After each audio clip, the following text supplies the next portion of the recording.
Bwana Yesu asifiwe sana. Ndugu mpenzi mtazamaji, ni mimi rafiki yako Anthony Josephat. Karibu katika kipindi chetu cha Gideon Online TV. Na pia kwa unayetazama, unapomaliza usisahau kulike kwa alama ya kuweka kidole, usisahau pia kushare na kusubscribe. Na pia unapoweza kuwa na ujumbe, unaweza ka comment hapo chini kwa kuandika ujumbe wako. Bwana Yesu asifiwe sana. Neno letu la leo linasema kwamba mpango wa Mungu kumtafuta mwanadamu. Tunaona mwanadamu alipoumbwa, tangu mwanzo kuumbwa kwa Adamu, akawekwa katika bustani ya Edeni, lakini baada ya muda akawa amemtenda Mungu dhambi. Hivyo mwanadamu akawa ametolewa katika ule uwepo wa Mungu. Baada ya Adamu kumtenda Mungu dhambi, akatolewa katika Edeni, kwa maana ya kwamba ameondolewa umiliki wake. Lakini Mungu akawa na mipango ya kumtafuta mwanadamu na kumrudisha katika sehemu halisi ya kuweza kumiliki. Tunaona Mungu akaanza kuweka amri zake ili watu waweze kumtafuta au waweze kumrudia yeye. Lakini bado watu wakawa wanasahau na kushindwa kumpata Mungu au kutembea na Mungu. Wakawa na muasi Mungu. Lakini Mungu akaendelea na mpango wa kumtafuta mwanadamu kwa njia ya kumleta mwanae wa pekee ambaye ni Yesu Kristo. Bwana Yesu asifiwe sana. Katika mpango huu wa Mungu kumtafuta mwanadamu, aliweza kumtoa mwanae wa pekee kwa ajili ya kuja kusaidia wanadamu au kwa ajili ya kupatanisha wanadamu na Mungu. Tunaona maandiko yanasema kwamba kwa maana jinsi hii Mungu aliupenda ulimwengu hata akamtoa mwanae wa pekee ili kila mtu amwaminie asipotee bali awe na uzima wa milele. Kwa hiyo Mungu aliendelea na mchakato wa kumtafuta mwanadamu pale alipopotea kwa ajili ya kumrudisha katika mahali pake ambapo anatakiwa kuwepo, mahali pa kumiliki au mahali ambapo atatembea na Mungu. Hivyo Mungu akaona ni bora kumtoa mwanae ili kwa damu yake aweze kununua watu wa kila kabila na kuwarejesha tena katika ile nguvu ya kumiliki. Bwana Yesu asifiwe. Hivyo Yesu Kristo mwana wa Daudi alikuja ulimwenguni kwa ajili ya kukomboa ulimwengu. Tunaona Yesu Kristo alipokuwa katika kuzaliwa kwake, Yusufu anapewa maelekezo, anaambiwa kwamba tazama bikira atachukua mimba, naye atazaa mtoto kwa uwezo wa Roho Mtakatifu, na jina lake ataitwa Yesu, kwa maana ndiye atakayewaokoa watu wake na dhambi zao. Tunaona na jina hili lilikuwa na maana ya kwamba atakayewaokoa watu wake na dhambi zao. Kwa hiyo Yesu Kristo alipokuja duniani ni kwa ajili ya kutuokoa sisi na dhambi. Bwana Yesu asifiwe. Jambo alilofanya Yesu alipozaliwa, tangu kuzaliwa kwake alizaliwa katika hori la ng'ombe. Alizaliwa katika hali ya umaskini. Ndipo hatimaye andiko linalosema kwamba alifanyika maskini ili sisi tuwe matajiri. Tunaona kuzaliwa kwa Yesu, alizaliwa katika zizi la ng'ombe katika hali ya umaskini. Akaishi katika hali ya umaskini ili sisi tuweze kuwa matajiri. Kitu alichokifanya Yesu alipokuja hapa duniani, aliweza kutuachia jina ambalo ni jina lenye nguvu, ambalo ni jina ambalo kupitia jina hilo tutaweza kuokolewa na kupata uzima. Maandiko yanasema kwamba Yesu Kristo alikirimiwa jina na Mungu lipitalo majina yote. Bwana Yesu asifiwe sana. Kwa hiyo mtu wa Mungu, nataka nikwambie uko mpango wa Mungu kukutafuta wewe mwanadamu pale ulipopotea na kurudisha sehemu ya kumiliki na kurudisha sehemu ya siri. Yesu Kristo alipokuja duniani alituachia jina lenye nguvu, jina ambalo tunaweza tukaokolewa kupitia jina hilo ambalo ni jina kuu la Yesu Kristo. Yesu Kristo alipoishi hapa duniani alisulubiwa na kuteswa kwa ajili yetu sisi, hata mauti ya msalaba, lakini aliweza kunyenyekea ili sisi tupate ukombozi. Maandiko yanasema kwamba alichubuliwa na kudharauliwa na kutemewa mate na kunyanyaswa. Alikuwa ni mtu asiyekuwa na kikao, lakini alistahimili yote ili sisi tuweze kupata ukombozi. Kwa ajili ya maovu yetu Yesu alipigwa. Ndio maana maandiko yanasema kwamba kwa kupigwa kwake sisi tumepona. Nataka nikwambie mtu wa Mungu, mpango wa Mungu kukutafuta wewe mwanadamu ni Yesu peke yake. Bwana Yesu asifiwe sana. Mungu alipotaka kumtafuta mwanadamu na kumrudisha sehemu halisi na kumrudisha sehemu ya kumiliki ambapo alikuwa amepotea kutokana na dhambi, alimtoa mwanae wa pekee ili kila mtu anayemwamini aweze kurudi katika ile hali ya kumiliki. Yesu alipokuja duniani, jambo lingine alituachia damu yake ambayo ni damu ya ukombozi. Yesu Kristo alisulubiwa na kutundikwa katika msalaba, na alitundikwa kwa msalaba ili litimie neno lililosema kwamba alifanyika laana ili sisi tuweze kupata baraka. Kama ilivyoandikwa kwamba Yesu aliyetundikwa msalabani amefanyika laana. Hivyo watu wa Mungu, Yesu Kristo alifanyika laana ili sisi tupate baraka. Nataka nikwambie mtu wa Mungu, lengo la Mungu ni upate baraka na uweze kumiliki. Ndio maana akamtoa mwanawe pekee ili wewe uweze kurudi mahali pako pa kumiliki, mahali pako kwa siri.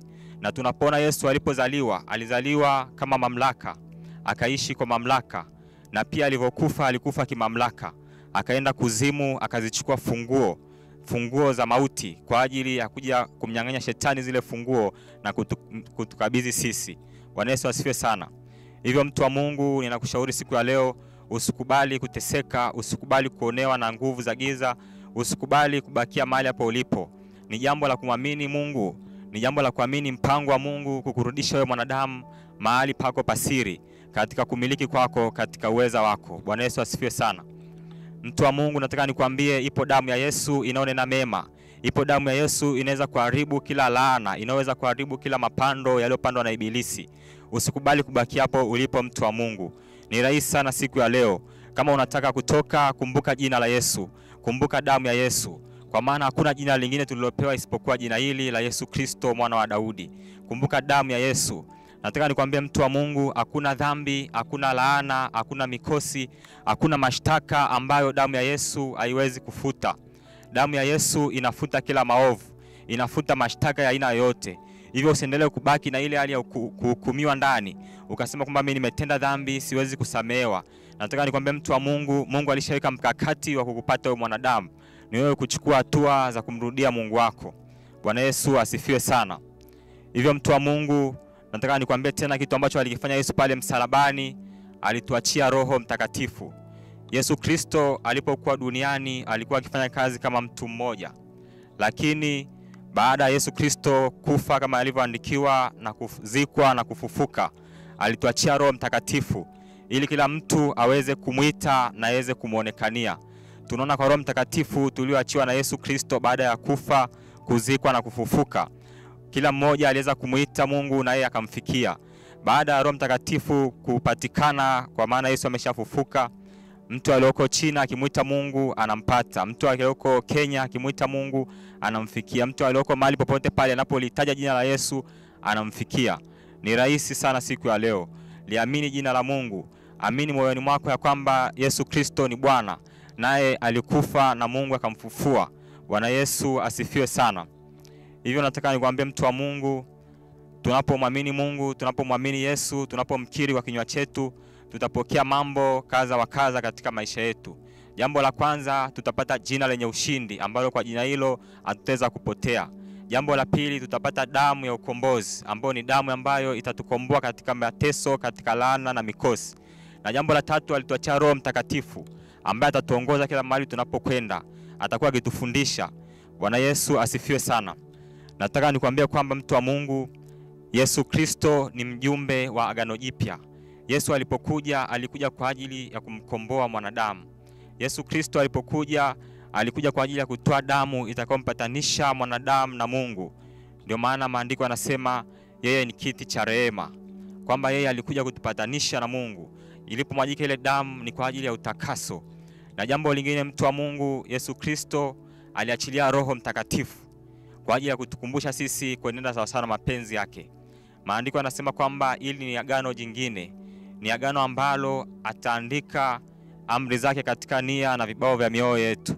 Ni agano ambalo Mungu atatuandikia amri zake katika mioyo yetu, naye atakuwa Mungu wetu na sisi tutakuwa wa kwake. Ni kwa maana ya kwamba tutatembea katika njia zake. Bwana Yesu asifiwe. Nataka nikwambie mtu wa Mungu, mpango wa Mungu kumtafuta mwanadamu ni Yesu Kristo peke yake. Lakini mpango wa mwanadamu kumtafuta Mungu ni dini. Hivyo nataka nikwambie mtu wa Mungu, unapogundua mpango wa Mungu juu ya maisha yako, usinganganie mipango yako. Ni jambo la hatari sana, kwa maana wakati wa sasa binadamu wanajua mpango wa Mungu kukutafuta wewe mwanadamu, ya kwamba ni Yesu Kristo mwana wa Mungu. Lakini binadamu anaacha kushughulika na mpango wa Mungu, anaendelea kungangania mipango yake. Bwana Yesu asifiwe sana. Hivyo nataka nikwambie mtu wa Mungu, Mungu alishaweka kila kitu kwa ajili ya wewe mwanadamu kuweza kuokoka. Mungu alishaweka kila kitu kwa ajili ya mwanadamu kuweza kukombolewa. Hivyo mtu wa Mungu, nataka nikwambie mpango wa Mungu ni Yesu Kristo peke yake. Mtu wa Mungu, jambo lingine alilotuachia Yesu baada ya kufa na kufufuka, alituachia amani katika mioyo yetu. Ndio maana maandiko yanasema kwamba amani yangu nawaachieni, amani yangu nawapa, niwapavyo mimi sivyo kama ulimwengu utoavyo. Kwa maana ya kwamba Yesu Kristo baada ya kufufuka aliacha amani kwa wale wanaomwamini. Amani aliyoacha ni amani ya milele. Kana kwamba hata ukipita katika magumu, Yesu bado atakuwa pamoja na wewe. Ukipita katika mateso, bado utapata amani. Tunamkumbuka hata Mtume Paulo alipokuwa katika tabu, alipokuwa katika ghadhabu na dhiki, lakini bado alikuwa na amani ya Kristo. Anaenda namuomba Yesu, anaenda namuomba Mungu, anasema kwamba uniondolee mwiba huu. Anamwambia kwamba neema yangu ya kutosha. Tunajifunza kwamba alikuwa na mwiba, lakini alikuwa na amani katika mapito yale. Mtu wa Mungu, ninataka nikusihi siku ya leo, mpango wa Mungu kukutafuta wewe mwanadamu ni Yesu Kristo mwana wa Daudi. Na unapogundua mpango wa Mungu juu ya maisha yako, achana na mipango yako. Hivyo mtu wa Mungu, ni swala la kumtafuta Yesu. Unataka kutoka siku ya leo, biashara yako inataka kutoka, unataka utoe biashara yako katika kuzaa mapooza, unataka ukomboe watoto wako, kumbuka jina la Yesu. Likitajwa jina hili, kuzimu inatetemeka. Likitajwa jina hili, mapepo yanakimbia. Likitajwa jina hili, uzima unapatikana. Hivyo mtu wa Mungu, kumbuka jina la Yesu Kristo. Ni jina tulilopewa na damu kwa ajili ya kuokolewa kwalo. Mtu wa Mungu, naomba nikukaribishe katika neno la Mungu. Tusome katika kitabu cha waraka wa Ibrania 9 kuanzia ule mstari wa 13 mpaka wa 15. Waibrania 9:13 mpaka 15, nami nitasoma kwa msaada wa Bwana. Maandiko yanasema, kwa maana ikiwa damu ya mbuzi na mafahali na majivu ya ndama ya ng'ombe walionyunyiziwa wenye uchafu hutakasa hata kuusafisha mwili, basi si zaidi damu yake Kristo, ambaye kwamba kwa Roho wa milele alijitoa nafsi yake kwa Mungu kuwa sadaka isiyo na mawaa, itawasafisha dhamiri zenu na matendo mafu, mpate kumwabudu Mungu aliye hai. Na kwa sababu hii ni mjumbe wa agano jipya, ili mauti ikiisha kufanyika kwa kukomboa makosa yaliyokuwa chini ya agano la kwanza, hawa walioitwa waipokee ahadi ya urithi wa milele. Bwana Yesu asifiwe sana. Tunaona mahali hapa kwamba ikiwa damu ya mbuzi na damu ya ng'ombe katika enzi za zamani ilikuwa ikisafisha watu na kuwa safi, si zaidi katika damu ya Yesu. Nataka nikwambie mtu wa Mungu, ni zaidi, damu ya Yesu ni zaidi. Damu ya Yesu inashinda kila damu. Damu ya Yesu inashinda damu za mbuzi, damu za kafara. Usikubali mtu wa Mungu kuendelea kukaa chini ya vifungo vya shetani unapoikumbuka damu ya Yesu. Ni wakati wa kuinuka na kuanza kuita damu ya Yesu kwenye biashara yako, damu ya Yesu kwenye mwili wako, damu ya Yesu kwenye hatua zako.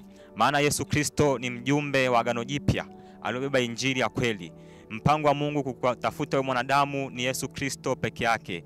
Ni wewe mtu wa Mungu kwanza kuchukua hatua na kumfuata Yesu Kristo kwa nia moja na kwa kweli. Mtu wa Mungu, naomba pia tukasome katika Ufunuo 5 mstari wa 1 mpaka ule wa 12. Tutaenda kwa mmoja mmoja. Ufunuo wa Yohana 5 mstari ule wa 1 tutaenda mpaka ule wa 12. Kitabu cha Ufunuo wa Yohana 5, tuanzie ule mstari wa 1 nami nitasoma.